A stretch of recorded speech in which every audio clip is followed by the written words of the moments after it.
أعوذ بالله من الشيطان الرجيم. بسم الله الرحمن الرحيم.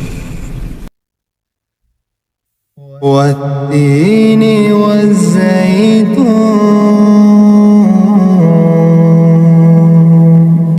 وطور سينين وهذا البلد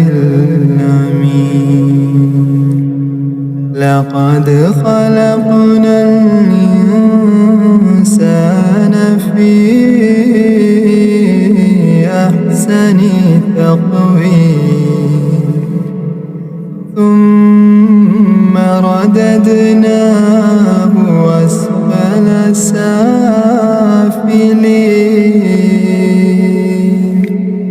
إلا الذين آمنوا الصالحات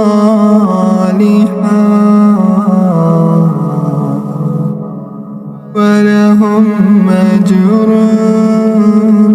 غير ممنون وما يكذبك بعد بالدين أليس الله